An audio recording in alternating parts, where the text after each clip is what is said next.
Moses said, watch the fig tree, and when it starts shooting forth branches and becoming tender, we know that the nation of Israel, being that fig tree,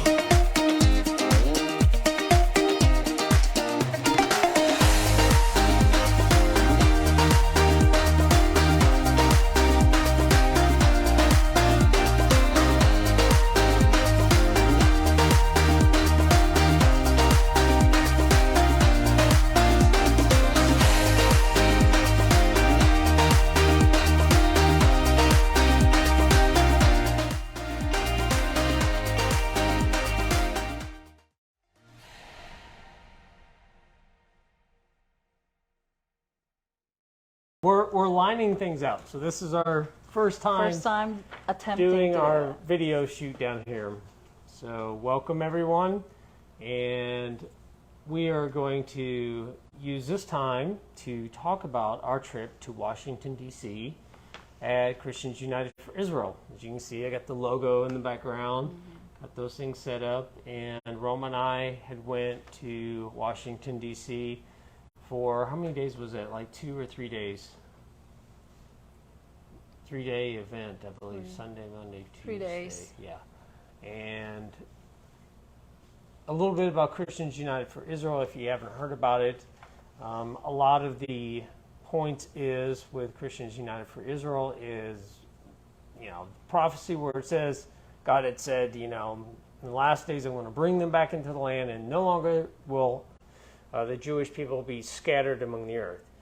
And ever since the rebirth of Israel in 1948, a lot of nations, a lot of people, one, hated the Jewish people, and a lot of nations tried to kick them out of the land, try to remove them out. And God says, if I'm going to plant them again, they won't be removed ever. So Christian theology that didn't believe there was going to be another nation of Israel again. A lot of Christian teachings taught that the church had replaced Israel, which is a bad theology. And Christians United for Israel is basically saying we're standing with the Jewish people. They are part of God's plan to be planted back into the land. And another big thing is for Christians United for Israel is to help support and fight for the Jewish people, be friends with the Jewish people. And when you had, and I did a study, they did a census. You can go on jewishlibrary.org, and they have a survey to where they did a world population census of the Jewish people. 1939, it was like 16 million something, 500 some thousand, 700 some thousand. And after World War II, over 6 million Jews were slaughtered, butchered, and just terrible, murdered. And so looking at the census over the years and the population, it is estimated that the population before World War II for the Jewish people will not be at that same level until roughly, if it's good, if it increases quick, it'll be 2030. But on average, it'll be 2050 by the time the population of the Jewish people will be the way it was before the war. And that is something to where the Christians United for Israel said, never again, we will stand and fight for the Jewish people to where there's, no more Holocaust. And those things were just atrocious on the face of the earth. So that's one of the things. So Christians United for Israel, established by John Hagee. And I found this out on our trip, was Prime Minister Benjamin Netanyahu years ago was talking to Pastor John Hagee and said, with all you Christians supporting Israel and things you're doing for us and different things, if you guys united, you'd make more of an impact. And so John Hagee got together, 300 pastors to come together and join. Hey, Christians United for Israel, and they joined. And now today, it is 10 million members. Yeah. And from what we heard on 2,000 social media, 2 another million. 2 million on social media. Social media. So, all right. Our trip to D.C. this month, we went there, and I will hand it over to Roma because one of it's going, there are 3 key points. We'll go up to Washington, and there are very smart people within CUFI, people connected, Christians United for Israel, and they look at bills, they look at legislations, they look at things going on. There's a lot of people that want to wipe the face of Israel, wipe Israel off the face of the earth and different things like that. So Christians United for Israel really helps fight for Israel, the Jewish people. And I'll hand it over to you because there are 3 main points why we went to D.C. and talked with our representatives for the state of Missouri, but other states too. All right, but before that, well, we were being briefed before we went to the Capitol Hill. They told us like they wanted to take this bill to the state level. So they wanted to make sure after the anti-BDS law was passed, and so they wanted to make sure that that is implemented like throughout to the state level, not just the federal level, but the state as well. Just to give you a heads up, I know the Biden administration, correct me if I'm wrong, they're trying to change or define anti-Semitism in their own way. Change the definition. Change it, but they said the right way to define anti-Semitism should be the default, should be the guidance, the basis should be the IHRA. What is that? That should be the International Holocaust Remembrance Association. Their definition is a perfect example of what is anti-Semitism should be. And so we believe as Christian and that support Israel, that should be the definition, that should be the default, that should be the guide, not what the other administration would tell you to explain like this and like that. That should be the guide, right? That should be the that should be the, what do you call that one, the international like law. They were trying global law that this is water it what down it to means. make it general. That's what Exactly. they were trying to do. And this is specific. What is anti-Semitism based on that definition? So if you get a chance, the website is IHRA, International Holocaust Remembrance Association, because their definition of anti-Semitism right now is spot on, and that should be our basis. Another thing is, we know that anti-BDS law was passed. There's another thing that they're hiding the BDS right now. It looks like it wasn't. Well, define BDS for some people that's never heard. It's what do you call that one? Remind me of that one. It's the boycott, divestment, sanctions. Yes, sanctions. It means anything that is related to Israel, businesses related to Israel, they're just going to boycott it. Stop it. So there's a group of people that got together and said, hey, we are going to boycott anything that is made or comes from Israel, and we will not do trade or buy anything. And basically their attempt is to collapse the economy of the Jewish state because they're a Jewish state, because they're Jewish people.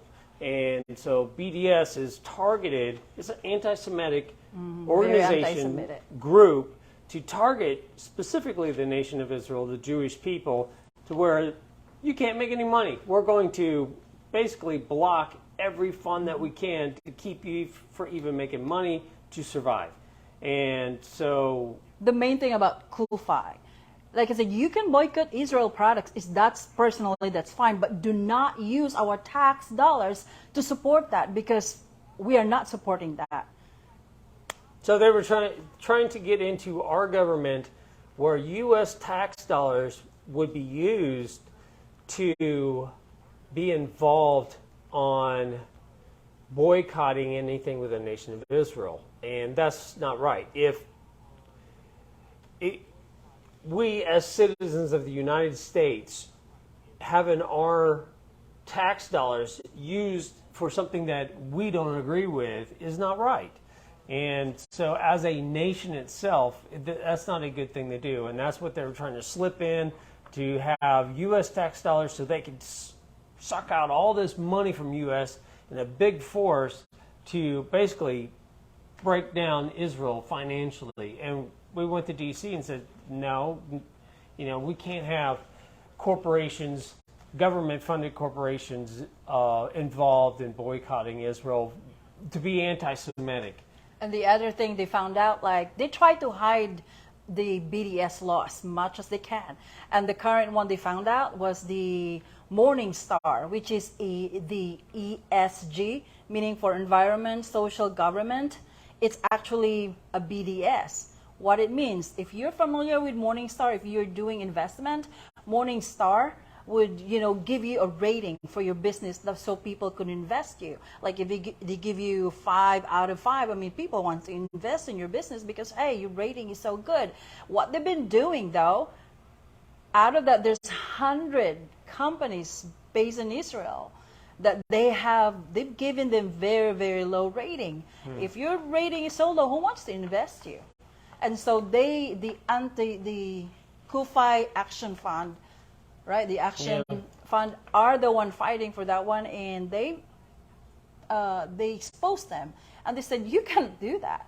Yeah. So actually, from 100, the current right now is 7. So there's 7 left, and they're still working on it. Hopefully, it will be none. 100 companies that were given low rating by Morningstar. 100 Israeli companies, yes, specifically targeted.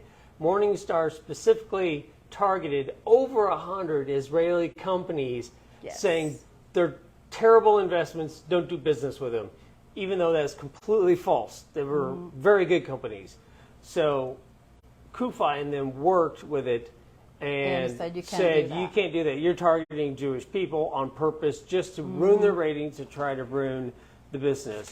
And so since they got involved, now there's only 7 companies left yes, that Morningstar has on the bad list but it's better than what it was. Over 100, actually.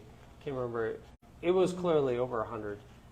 Same thing that Ben and Jerry did as well with the ice cream. Like they would sell ice cream around the world, to Russia, China, Ukraine, but they are not trying to sell it in Israel. They said, we cannot sell it right here. So they caught their attention.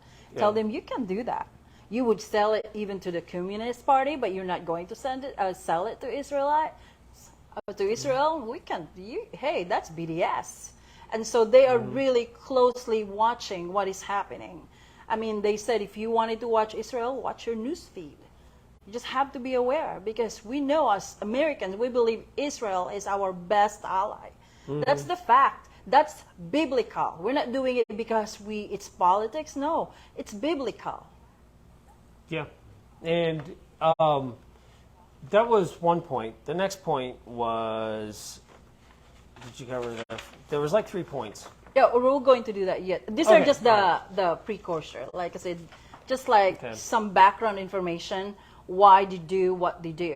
Okay, so the first talking points that we went to, there were 3. Just a quick information anyway. When we went to the Capitol Hill, before I'll go through this, there were 15 or 16 delegates from Missouri. So, we are like... How many total people were there?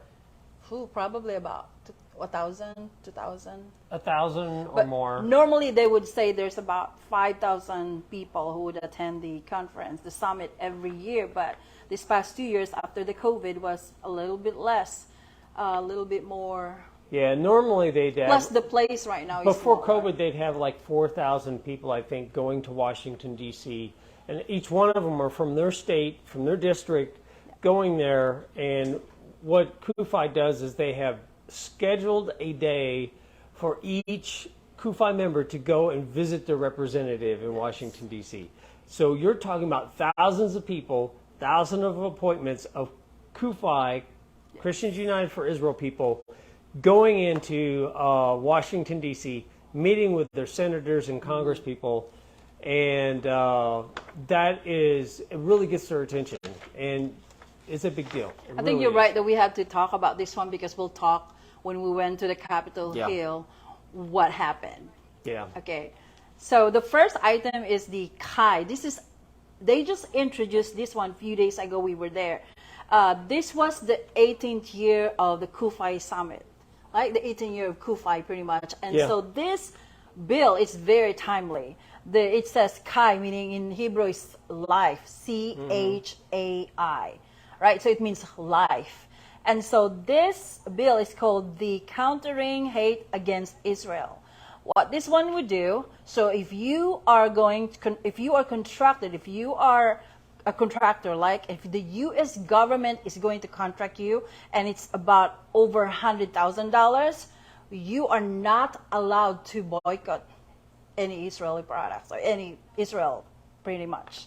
You are not allowed to boycott. So that's the deal. And they just they just introduced this one a few days ago while we were there. So it's about over a week, I would say. Yeah, so this one was helped by some people, representatives, but CUFI kind of helped for this bill to go in there. Yes. And there's a couple of our representatives said that they would help introduce this bill so they can Representative Claudia represent Tenney from it New York and vote on it and try to pass it into law.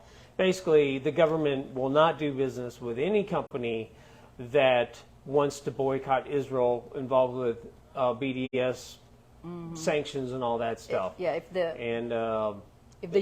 the government is going to contract you, like that's over, starting from 100,000 above to $1 million, you should not engage to boycott of Israel, pretty much. That's what it is. Yep. And so when we go to the Capitol Hill, we talk to our senators, we talk to our congressmen to help sponsor this bill because they were looking for sponsors. That's what the CUFI, that's what we were briefed, like, hey, could you ask them if they could sponsor some bill, this bill especially, the Chai bill.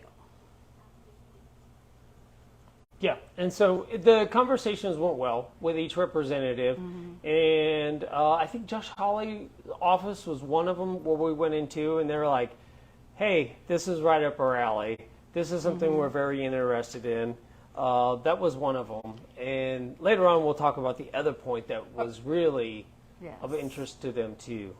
But just to read on this, what it is, too. The Chai Act ensures that American taxpayer dollars are not used to subsidize the BDS movement. And so this is the main purpose of that one. That's one. And so far, 36 states have adopted this one, have advanced the anti-BDS measures. So 36 states.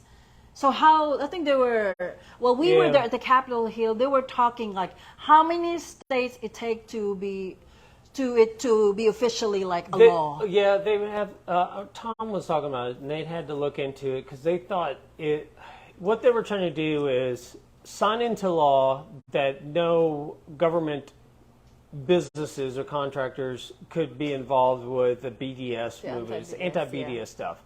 And nothing federally would be done, but like Missouri and 35 other states, and someone said 37, but we know at least total of 36 states had passed laws stating we will go against the BDS stuff, anti-BDS actions, to where we will not boycott anything Jewish or the Jewish state, things like that. So 36 states have already passed this stuff in law. So the first high bill that they want to introduce is basically moving it from state level, because there's already 36 states, and they want it to be passed not just as state level law, as a federal law. So that's why we're in D.C., to where this would be passed under a federal law, to where our government would not use our tax dollars. The anti-BDS law is already passed into 2019. And we remember Missouri is the main sponsor of Gwen that said bill. Missouri passed it in 2019. Yes. Yes, we did that already. So the Chai is like a little bit more specific. To move it to federal level. This is the federal state level. Like right now, 36 states. Yes, and they wanted to move it to the federal level. And so this is very specific, because what they've been doing normally, a lot of contractors that work, for the government, what they've been doing, just because, they boycott a lot of Israel products or Israel companies. And so this bill is very specific to that, to stop that, to put sanctions. You can't do that. If you're working for the government, then use our tax dollars to boycott the products for, for Israel. And this is what it means. Yeah. So that's one point. There's 3 total. All right. You The want to second do point. the second one? Second point.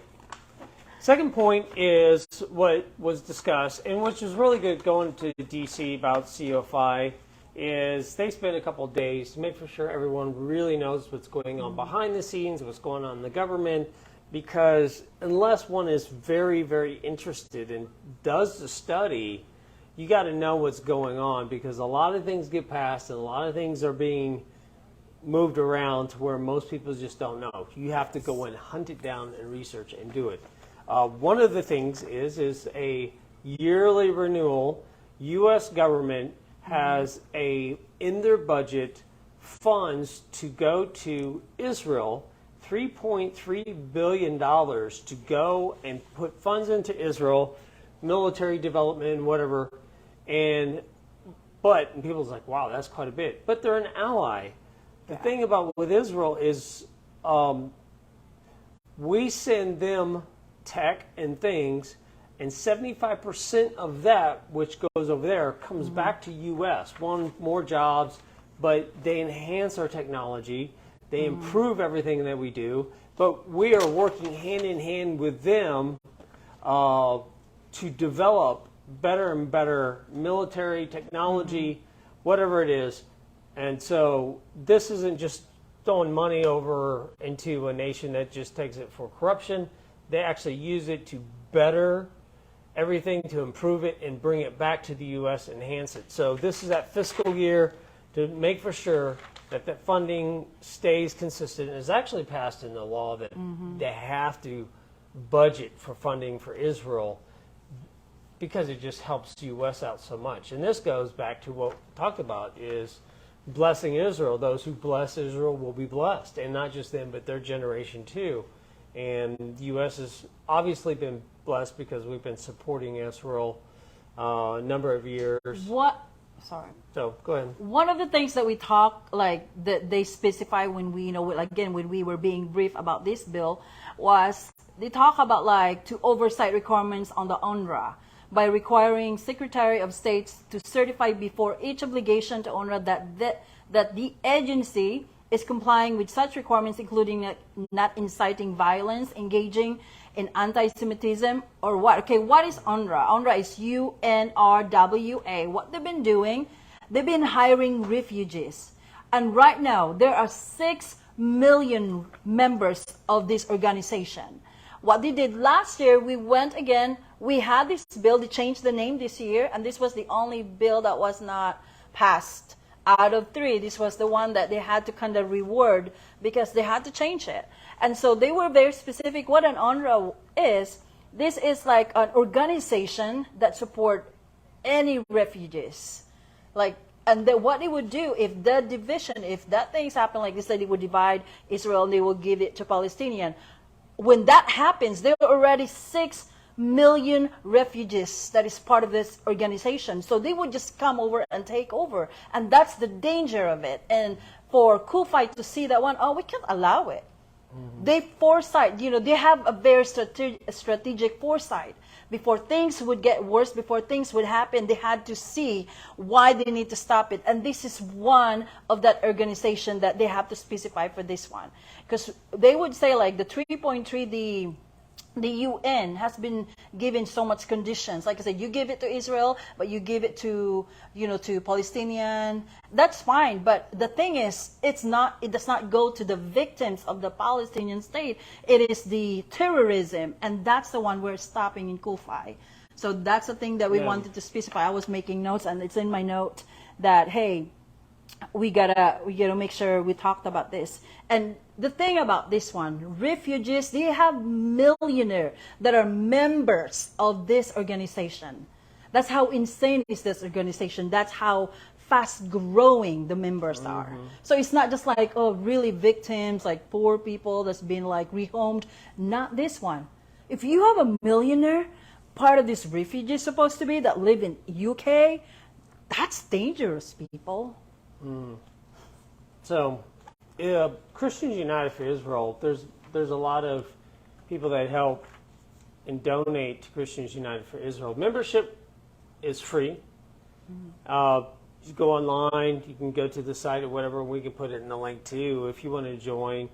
What you get is you get emails, information that is not anti-Semitic. You actually get news on the ground from Israel with the latest updates to where the media doesn't twist it.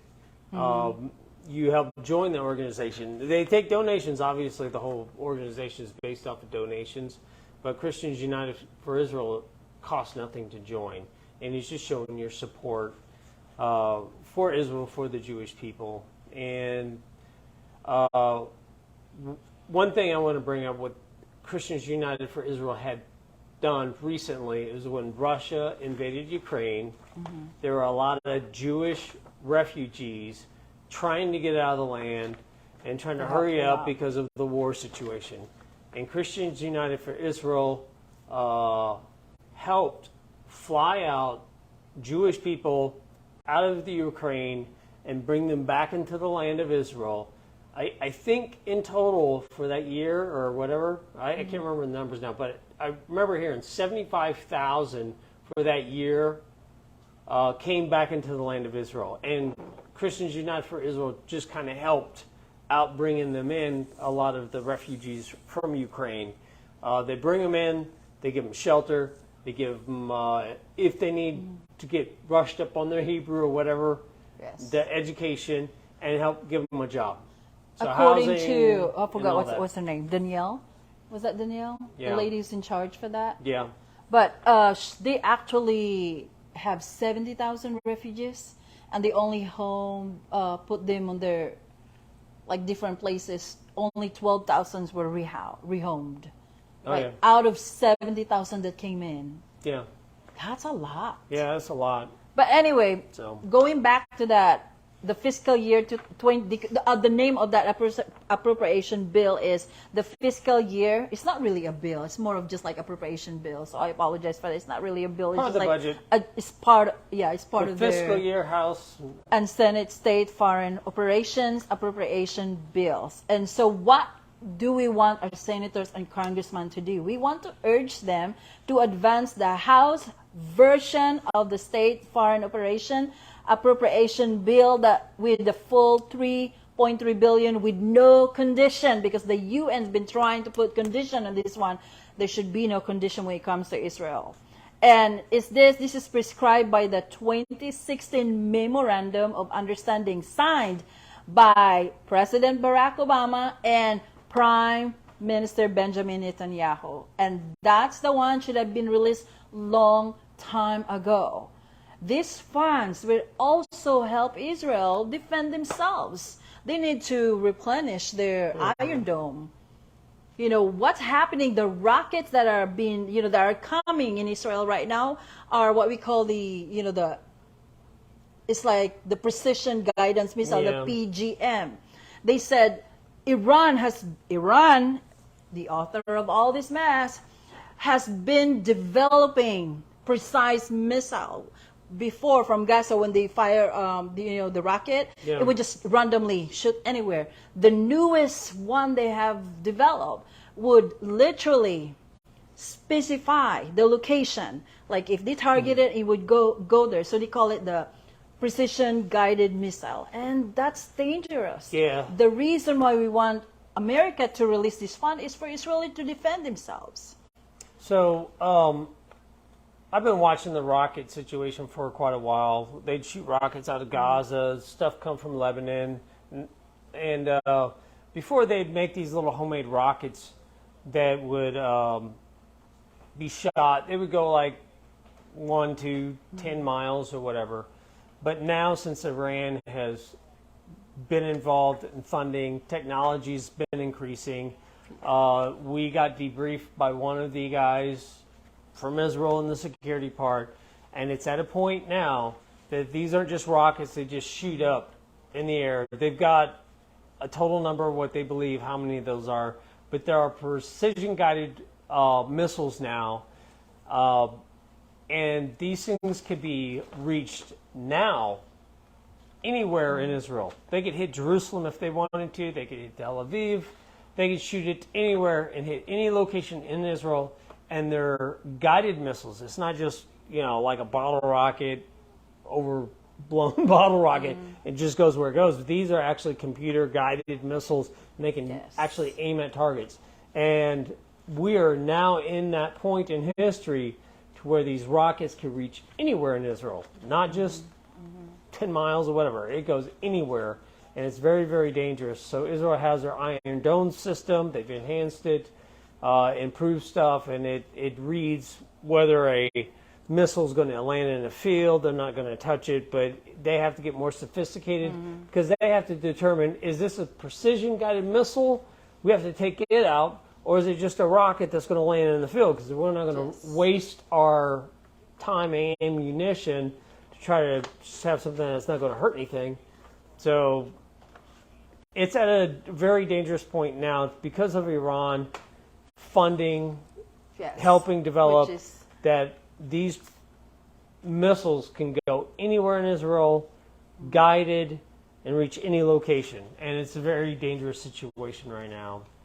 Yeah, I think part of this appropriation bill that they wanted to pass was also to prohibit funding for the COI, which is the Commission of Inquiry. And right now they said they actually have 18 employees on this one, right? And so they want to defund it as much as they can because they're just stopping, they're just putting sanctions, like if they release this budget, like make sure the UN would do this. So like to Israel, like for example, like if the Israel would defend themselves, like if there's a rocket that, goes to them, and if they try to defend themselves, the human rights would say, oh, that is violation of human rights. Because if they accidentally killed a Palestinian or somebody else because they tried to defend themselves back, they are like being criticized for violating human rights, and that's what the COI been doing to them. And so we hope like also part of this appropriation bill is to stop that funding. Yep. And next, that would lead us to the SHIP Act. What is this one? We know all the rockets that have been launched to Israel. Why do you keep saying Israelites? Israel is actually funded by Israel. Who fund the rockets that they? Who funds the all Palestinians? The Palestinians, all the neighboring countries that goes against Israel and to just like fight against. Iran is the #1 sponsor of terror around the world. And around the world, yes. U.S. and Israel are their main targets. They really are. And so, obviously, they're a thorn in the flesh for Saudi and some other nations, but Israel and U.S. They said our video is being blocked right now. Oh, it is? Yeah. Whoa. Said, apologize, like you said, our video is being blocked, content not available to some, so they were saying it's blocked because we're talking about all this stuff. We're being blocked on Facebook right now? We're seeing it live. Yeah, we can see it live, but again, I'm not sure if Roma they are. got a message This is from saying Gwen. they're blocking. We're talking about anti-Semitic. Really? So let us know. Can you give us a thumbs up if you can still see us? Message Or hear us if you guys can see our video. And at least we can have it on the ministry site and record this to be watched later. But maybe Gwen tried to share the video and they blocked it. So right now we are watching. We can see it live on our site. I can see it live. Roma can see it live. So is our video good? Can you guys see our video, or has it been blocked? Showing we have 5 people watching. Colby's watching. Darlene's watching. So let us know. Let us know if We're you can waiting. still see us. Send a message to us. Or text a message. I can see, Gwen, I can still see your message, Gwen, so I know you're still there. Oh, George said I can see it all good. All right. All right. Keep going. So, Okay. Thank you. Let's move on. Who is the main supporter of all the terrorists in the world? This is the truth, guys. It is the Iran. Number Iran. one, they spend much of their money trying to take out Israel, trying to go after U.S. When Trump was in office, whether you agree with Trump or not, but when he was in office, his administration really put a lot of blockage on funding for Iran and different things like that, trying to basically hurt them financially and say, stop being terrorists. Try not, don't develop an atomic bomb because we know you're blatantly saying you want to blow up U.S. and blow up Israel. So we're going to block all your funding, or at least cut a lot of it down, put all these sanctions on you so you don't kill people. Okay? The moment you don't want to kill everybody and you want to change your ways, we'll help your economy out, but just don't use your economy to try to wipe Israel off the face of the earth, try to blow up U.S. So they put these sanctions on. What's happened was Trump's administration was doing a very good putting these sanctions on. When Biden came in office, a lot of that was lifted, but what's happened is China, Russia, and a few other nations are working with Iran, and they're getting around the sanctions and still making not only money, but look at the price of gas. They're making tons of money, and so they're getting more and more money to do more terrorist acts. So this third bill is basically to put sanctions upon not only Iran, but all these loopholes that Iran is going through to shut down those loopholes. The petroleum. Yeah, especially the petroleum. And this is what we call the SHIP Act. This is a bipartisan because this is supported by different, by parties from Republican, and Democrats. And so far they are working on this one big time. They are really, really working on this one. We asked for update on this one, and they said, Senator Hawley's office? Hawley. Joshua Hawley's and Mark Alford talked about this, that they are really working on this bill right now. And so what it does, we want to put sanctions or oil exports from Iran sale. What they've been doing though, as American, we don't have like sanction when it comes to not just Iran directly, but when it comes to using proxies, like different like countries to sell oil for them. So we want to put sanction on not just the primary level, but also the secondary level.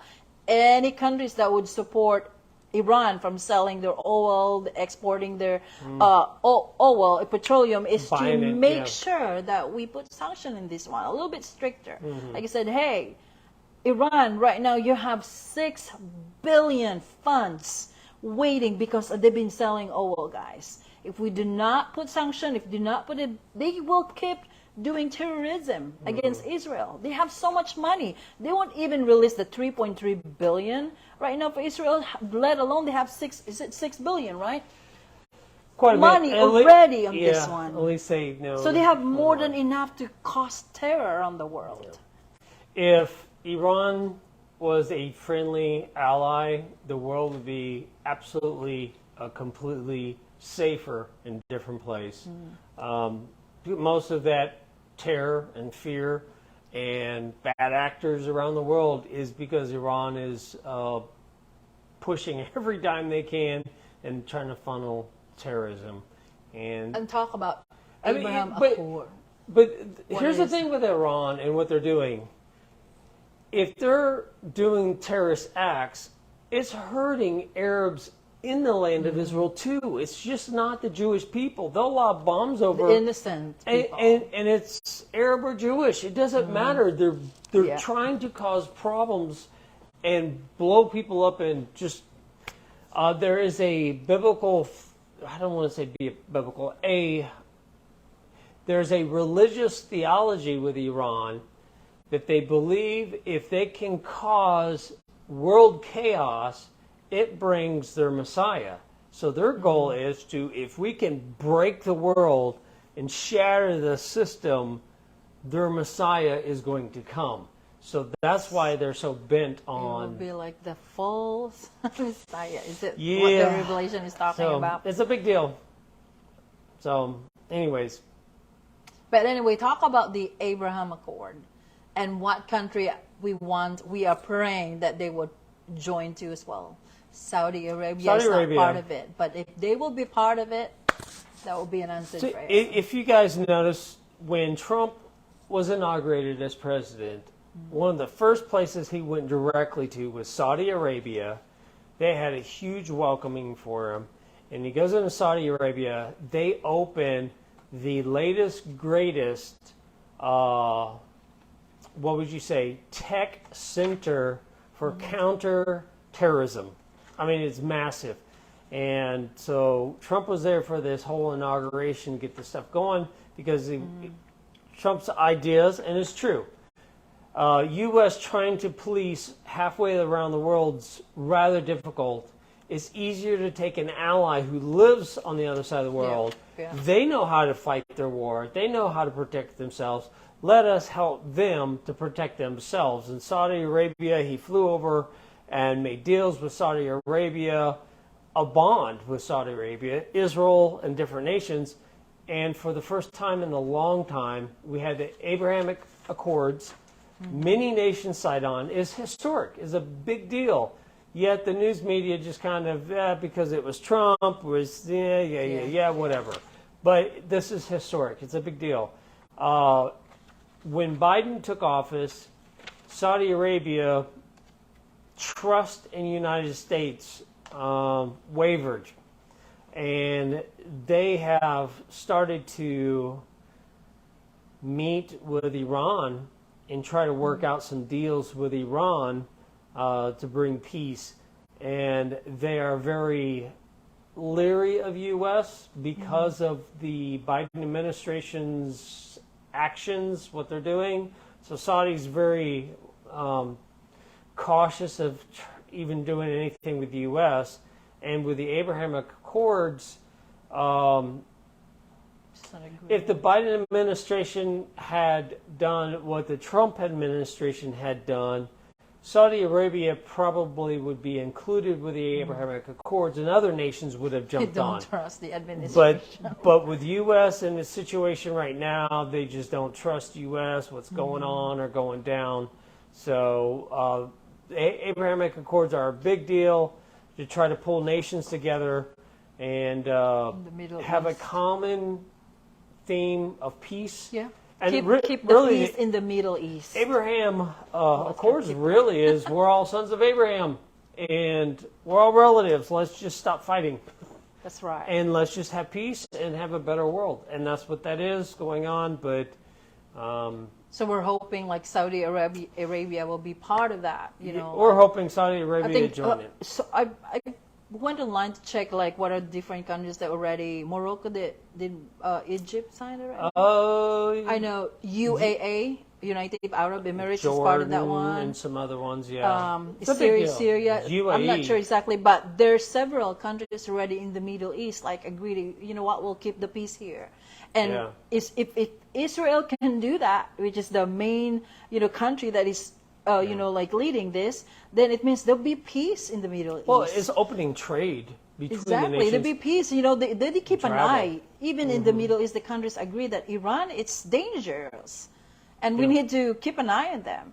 And also, anyway, going back to the SHIP Act, because of this, we have to stop the loopholes, right? Because what they've been doing, Iran said, okay, we'll do America, whatever you say, we're not going to sell oil directly to this, to countries, to you, but little that we know, they're using other countries to do the same. What's interesting, the Trump administration was like, okay, you guys are playing dirty, you want to kill people, you want to blow up the world. No, we're not going to allow you to do trade and make all this money to funnel terrorism. So we're going to put sanctions against you and shut things down. It worked quite well, and it was working. Iran was They begging to know come the to the table to make a deal.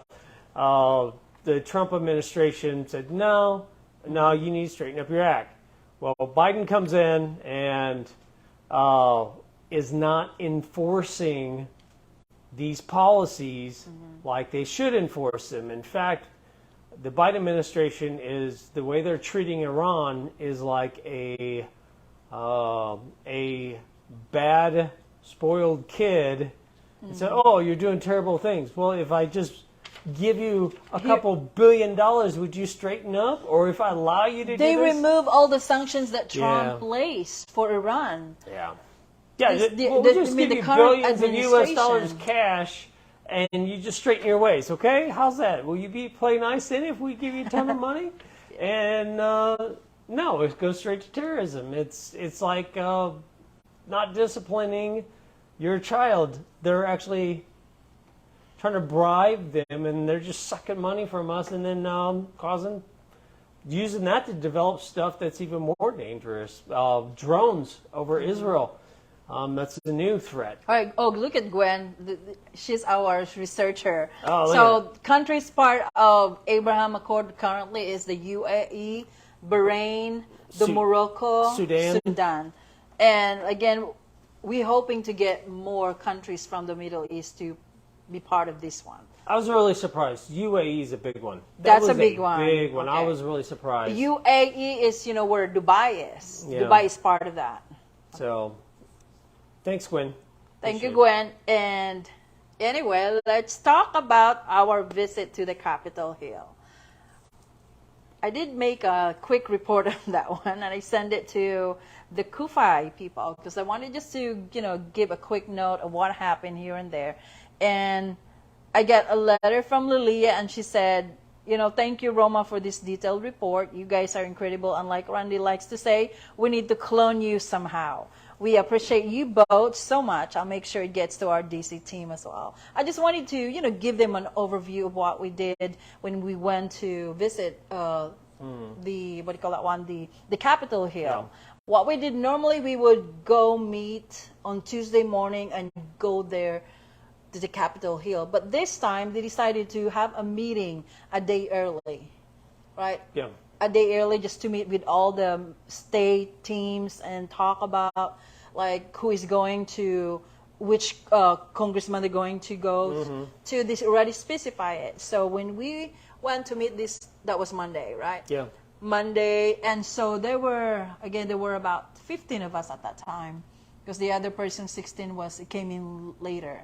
But anyway, there were 15 of us. We have Billy Brim, we have Tom, Luther, we have there's a lot of students from Mizzou, and we have some people from Kansas. We have people from St. Louis. What else? We have people from a different district. Oh, yeah, all over. I should have the copy of this All one. over. So pretty much enough. So we have different people from District 2, 6, 2, no, District 1, 3, 4, 5. I wasn't sure. I don't think we had one from 6. They had somebody registered but probably could not make it. And so we also have one from District 7, 8, and of course the 2 senators that we visited. Yeah. So anyway, what happened there when we visited, the first thing we did, we went to the 2 senators. We had which one? The first one we had was Senator. I had the list. Is it Eric Smith? Yes, it was Senator Eric Smith, but he wasn't there because he was just traveling back because he was just coming back, right, from Missouri when we were. Well, coming to D.C. Yes. And so was Josh Hawley. They were having a joint session, so they were all flying back in. So this makes 2 years in a row that I didn't get to meet Josh Hawley. I know. He's like one of my favorite. We were so excited. So. Anyway, well, just a quick recap of what we did there. They're like the staff that we met were James Hart, Max Richards, and Abigail Snyder. There were 15 delegates from Missouri. So that's pretty much all of us guys. Yep. Everyone introduced themselves, and Dr. Billy Brim was the one appointed to do the talking points. So Tom Luther also added if Senator Smith could help sponsor the CUFI bill. And so I think they were very positive about that one. So hopefully they will push through. And we talk, what else? We talk about all this, again, the talking points that we were briefed on. And then also at the end of that one, of course, we like group photo. Yeah. In a very small room, but you have to go. All these bills and all these things that were done, really, it's nothing extreme. It's just common sense. It's just your common sense of doing the right thing. Yes. And all our senators and Congress people we talk to, they're like, yeah, that's this is pretty much. We went in there to lobby the bill for CUFI and to make sure, hey, can you help support this and that? And that's what we came there for. We have an agenda. We were briefed, we were informed, and we were also prepared, like in case they will tell you all of this, and that, just tell them that, oh, that's different, this is it. So we have to specify, and we were told like as much as we can, like just, direct to the point. Because they have little time. And we got to meet some good pastors and everyone there too to communicate. To have a time for us, that's amazing. So there's many ministers from around the U.S. So we got to meet quite a few of them and make some friendships, connections, and different things, which is a very, very good thing. So the meeting went really well. One of the person that we had to pray about, because the representative from her district was really scared meeting her. It was from district. Yeah, that's good. Okay, from District 2, I would say. And so, but anyway, just to give you a heads up how it turned out. So we were praying. I mean, we were literally praying that everything, I'll let the CUFI people know, like, just ahead of time to make sure, like, can you pray for this? Because our friend is kind of scared meeting this person, so he wanted us to support him. He was the only one going there. And he wasn't comfortable going there. And this representative was, especially actually there's two of them, but at first it was just. But in the media, and this person has made many remarks about Israel and different things, and anti-Semitic remarks. Things were brought across as very anti-Semitic, and so going in there, he was going to go by himself, being Jewish. So, and we're like, no, we'll go with you. You're not going by yourself into this. And even though that's his representative, he was concerned because he's like, this person's known to speak some very bad things about the state of Israel and Jewish people. So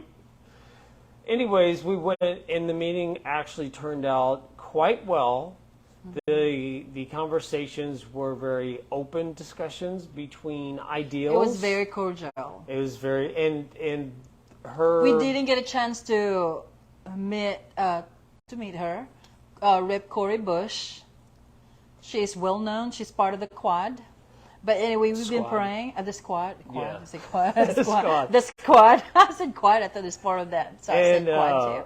But anyway, we've been praying, a night before, and we've been praying even at the time in our office and all. Because we were saying, we're getting is she's really anti-Semitic from what she's saying and what she was posting. And that's why our friend was, this is my representative, and I'm Jewish, and what does the Jewish community think of you with your statements? And it was nerve-wracking. Yeah. And the conversation that went down made an impact because on the next day, less than 24 hours, she tweets about, I stand for human rights, I'm not anti-Semitic, I'm for the Jewish people to have equal rights and different things, no matter what race or color. So there was some impact there, and that was a good thing. So. And anyway, one of the takeaway we did, though, although we didn't get a chance to meet Representative Cori Bush, but we met the advisor, which is probably has a big influence on her, because he was there ready to roast all of us. We were like welcome 30 minutes before our appointed time, but because we've been praying, there's power in prayer, and during after halfway to the meeting, he comes down, the walls just goes down, and he said, what, this is actually very pleasing. I wish Rep. Cori Bush could have loved this. And he said she's actually very introvert. So we get to know more about the, the representative, the congresswoman.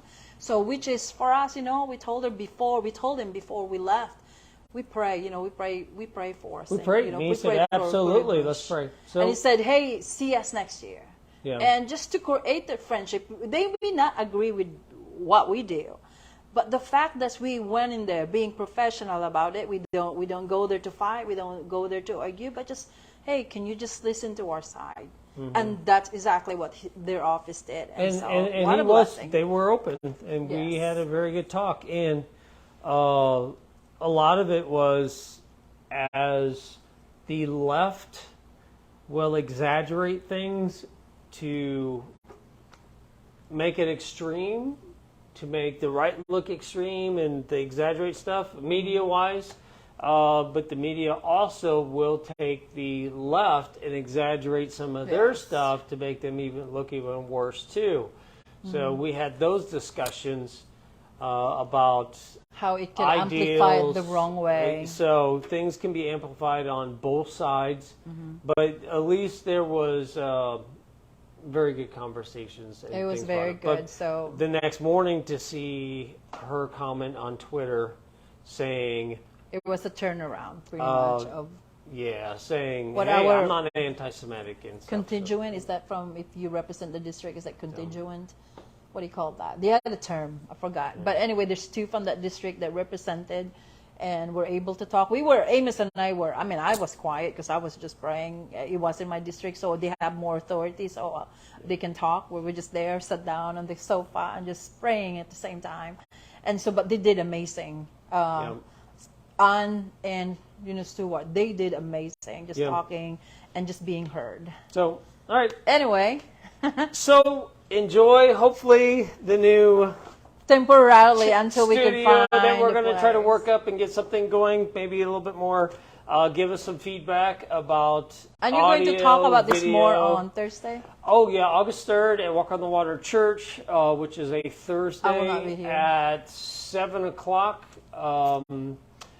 I will be speaking about this, Christians United for Israel, on that night. So if you want, live stream, tune in at Walk on the Water Faith Church, Lake of the Ozarks. So with Pastor Dr. Larry Allison. Oh, by the way, we want to say thank you to Walk on the Water Faith Church, Larry Allison Ministries for supporting us, for the famous Amos cookies that has Filipino coconut in it. Anyway, guys, thank you so much. Again, this is we've been praying about it, what we're going to do this month, and God is so good. He give us the wisdom. You know what? You can just live stream for now. Yeah, we'll live stream. We will find the place. But we do have a place set up to where Gwen and Dave and we can we will do like worship. More. Maybe Justin and Melanie. We'll do music, just to do that. some praise and worship night. We'll do worship here and get things set up. So, all right. If you have any questions, just message Amos Long Ministries. Yep. All right. At gmail.com. So. Right. Facebook. Well, yeah, but that's my email too. So. Okay. All right, thank you. See you. All right, thank you guys for tuning in. See you.